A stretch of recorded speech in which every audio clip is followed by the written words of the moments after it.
Assalamualaikum teman-teman, selamat berjumpa lagi dengan saya Abdurrahman. Dan masih tetap di channel Abdurrahman ya. Dan masih tetap juga mengupas tentang seputaran asam lambung dan anxiety psychosomatis. Nah, di season kali ini saya akan mencoba menjelaskan tentang keadaan kita yang terkena gangguan asam lambung dan anxiety psychosomatis.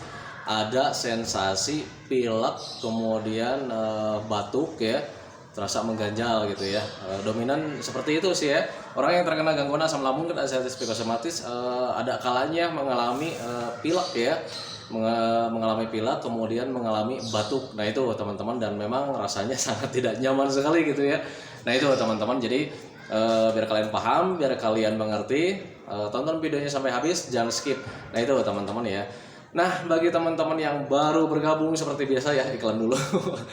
Seperti biasa, bagi teman-teman yang baru bergabung, kalau seandainya kalian bertanya tentang seputaran asam lambung dan anxiety psychosomatis, alangkah baiknya kalian tonton dulu video-video saya yang sebelumnya. Karena memang untuk seputaran asam lambung dan anxiety psychosomatis semuanya sudah saya share ya, mengenai sensasi, kemudian bagaimana cara menangani setiap sensasi. Nah itu teman-teman ya, karena memang untuk mengatasi sensasi itu berbeda-beda macamnya gitu teman-teman, karena setiap sensasinya juga berbeda-beda. Nah itu teman-teman ya. Nah bagi teman-teman yang baru bergabung juga, dimohon ya videonya itu di subscribe dulu, karena untuk subscribe itu tidak memerlukan biaya, tidak memerlukan pendaftaran. Jadi subscribe itu adalah hal yang sangat mudah sekali bagi teman-teman lakukan ya. Jadi teman-teman itu cukup memijit saja tulisan yang warna merah, tulisan subscribe, biar kenapa? Jujur ya, biar videonya itu cepat berkembang dengan baik. Dan kalau seandainya videonya itu berkembang dengan baik, sudah barang tentu itu akan menambah semangat tersendiri buat saya untuk terus meng-share tentang seputaran asam lambung dan anxiety psychosomatis terhadap kalian. Dan jangan lupa juga ditekan juga tombol lonceng sama tombol like-nya ya, biar kalian itu dapat notifikasi atau pemberitahuan video saya yang terbaru. Karena saya itu akan terus meng-share tentang seputaran asam lambung dan anxiety psychosomatis ini terhadap kalian, dengan tujuan semoga saja videonya itu menjadi wasilah atau jalan keluar bagi kalian yang sedang mengalami gangguan asam lambung dan anxiety psychosomatis hingga membaik ya, apalagi sampai sembuh total. Amin ya rabbal alamin. Minimal bisa memberikan motivasi saja, atau lebih minimalnya lagi hanya sekedar menemani kalian saja yang sedang gundah gulana merasakan berbagai macam sensasi yang tidak nyamannya dari gangguan asam lambung dan anxiety psychosomatis. Nah itu teman-teman ya. Nah kembali lagi ke topik utama teman-teman ya. Orang-orang yang terkena gangguan asam lambung dan anxiety psychosomatis itu selalu mengalami ada kalanya mengalami batuk dan pilek. Nah itu teman-teman ya. Nah bagaimana sih cara menanganinya? Nah kalau untuk menanganinya kita harus kenali dulu teman-teman. Jadi jangan selalu mengandalkan obat warung. Nih saya informasikan ya, kalau seandainya pencernaan kalian sedang terganggu, belum normal 100%, alangkah baiknya hindari obat-obat warung. Kenapa seperti itu? Karena obat-obat warung itu bisa mempengaruhi ke pencernaan kalian juga gitu teman-teman ya. Jadi yang tadinya akan membaik karena mungkin ada obat yang lain, obat-obat kimia atau herbal-herbal yang nggak jelas, nanti itu sistem pencernaannya tidak akan membaik teman-teman, akan tetap keadaannya seperti itu. Nah itu teman-teman, makanya hindari dulu obat warung. Alangkah baiknya kenali saja dulu asal mulanya dari mana. Nah, kalau misalnya kalian sudah mengenalinya, kemudian tahu asal mulanya, keterkaitannya seperti apa, nanti kalian juga akan sadar dengan cara-cara yang alami, karena akan mudah menanganinya dengan secara alami. Karena untuk gangguan asam lambung dan anxiety psychosomatis itu sebetulnya hal yang sangat mudah sekali teman-teman ya. Nah apa sih keterkaitannya kalau misalkan kita sering mengalami batuk? Kita cari tahu dulu ya. Yang namanya batuk itu bisa dari virus influenza, atau juga bisa dari dampak daripada gangguan asam lambung dan anxiety psychosomatis. Nah sebetulnya kedua halnya juga itu bisa ditangani dengan mudah teman-teman ya. Kalau misalkan dari virus influenza itu juga bisa ditangani dengan mudah, sama kayak kalau misalkan akibat terkena dampak daripada gangguan asam lambung dan anxiety psychosomatis. Nah kenapa dampaknya seperti kenapa bisa terdampak dari gangguan asam lambung, keterkaitannya seperti apa? Batuk itu membuat dada kita itu panas. Kita pahami dulu ya tentang asam lambung. Asam lambung itu sifatnya korosif teman-teman ya, rasanya asam dan itu sifatnya tajam ya. Jadi kalau misalkan asam lambung itu bisa ditahannya atau yang bisa menahannya itu ya lambungnya sendiri ya. Nah kalau misalkan asam lambungnya tidak normal, bisa dikatakan asam lambung tidak normal itu bisa kapasitasnya meningkat atau bertambah atau nilai keasamannya yang bertambah. Nah itu teman-teman, apalagi kalau misalkan asam lambungnya naik ke atas, itu bisa membuat dada itu panas teman-teman ya. Dada bisa panas, kemudian tenggorokan mengganjal, dan kalau misalnya itu keterusan-terusan itu ya teman-teman ya, mungkin itu ada iritasi ya, ada iritasi di bagian dada, di bagian tenggorokan ya, di bagian tenggorokan atau di bagian sini ya. Nah itu iritasi itu sebetulnya tidak berbahaya juga, karena kenapa? Karena ketika ada iritasi itu sistem pertahanan tubuh kita itu bekerja. Caranya seperti apa? Caranya bisa saja itu dari dahak mungkin ya. Jadi iritasi itu nanti dilindungi oleh dahak kita sendiri gitu teman-teman ya. Dan biasanya, tapi tidak semua orang sama ya, biasanya iritasi itu suka gatal teman-teman ya. Berpikir secara logika saja, ada luka di luar saja, ada luka di luar di kulit, kalau misalnya ada perbaikan itu suka membuat gatal ya. Dan di bagian dalam juga mungkin sama seperti itu. Jadi kalau misalkan rasa gatal di bagian dalam itu tidak kita bisa garuk teman-teman, berbeda dengan keadaan yang di luar ya. Nah rasa gatal itu suka bisa membuat kita batuk teman-teman ya, jadi nggak enak lah, nggak nyaman gitu ya. Nah cara menanganinya seperti apa? Kalau misalkan kita batuk, kalau seandainya terdampak dari gangguan asam lambung dan sinusitis psikosomatis, ya cara penanganannya yang mudah saja ya. Jadi cuman sering minum air hangat, jadi bantulah gitu ya, bantu perbaikannya yang dilakukan oleh imun kita sendiri, dibantu juga sama kita sendiri teman-teman ya. Jadi kita sering minum air hangat, kemudian setelah minum air hangat usahakan tidak terkena suhu dingin juga gitu teman-teman ya. Nah dan yang paling penting itu kita harus menjaga makanannya. Kenapa harus menjaga makanannya? Karena biar menjaga asam lambungnya tetap normal gitu ya teman-teman ya.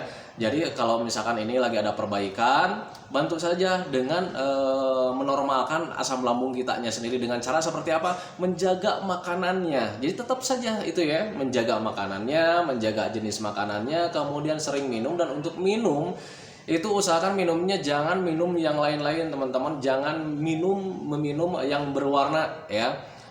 Nah jadi minuman di sini yang saya ceritakan itu minuman air putih saja teman-teman ya.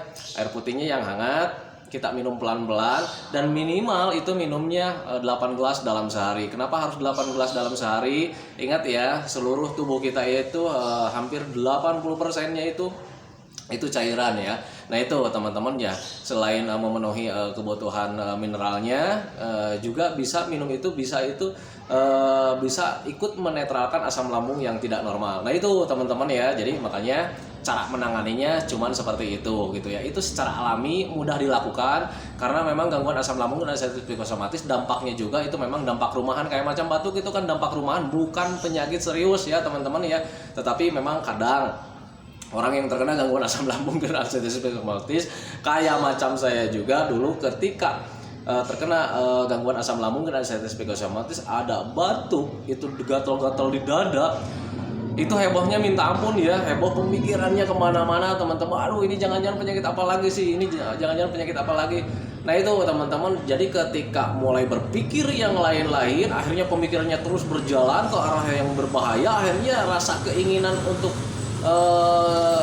rasa penasaran itu malah timbulnya itu akan membesar teman-teman ya. Dan ketika penasarannya membesar, takutnya besar, jangan-jangan ini, itu nanti kita larinya itu inginnya itu hanya mendatangi rumah sakit saja.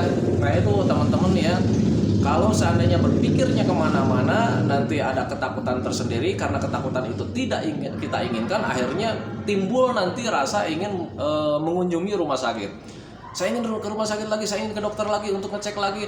Padahal itu batuk biasa sih sebetulnya ya. Makanya kalian kenali saja dulu, oh asam lambung saya itu sedang naik gitu ya. Dan kemudian bisa jadi iritasi di bagian tenggorokan gitu teman-teman ya. Jadi ada perbaikan, tetapi ada kalanya juga ada rasa gatal, ini bisa batuk gitu teman-teman ya. Makanya tanganinya dengan mudah saja gitu teman-teman. Itu makanya ketika setiap ada sensasi apapun, kenali saja dulu. Makanya saya selalu bilang di video-video sebelumnya, sebelum kalian menangani itu pelajari dulu ya, cari tahu dulu keterkaitannya seperti apa. Nah itu teman-teman ya. Nah itu untuk batuk, dan kemudian untuk pilek juga sama gitu ya teman-teman ya.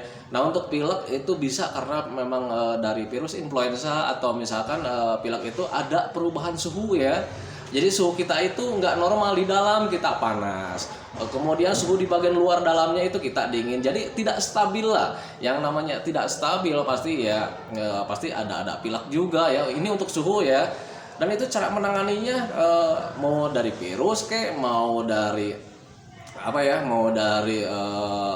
ketidakstabilan suhu kayak itu ditanganinya sangat mudah sekali sebetulnya. Ini pengalaman saya teman-teman ya. Jadi saya tidak mengandalkan obat warung ya. Nah kalau misalkan orang yang tidak terkena gangguan asam lambung dan anxiety psikosomatis ketika mengalami pilek, ya boleh-boleh saja sih ya konsumsi obat warung, obat pilek, obat batuk gitu teman-teman ya.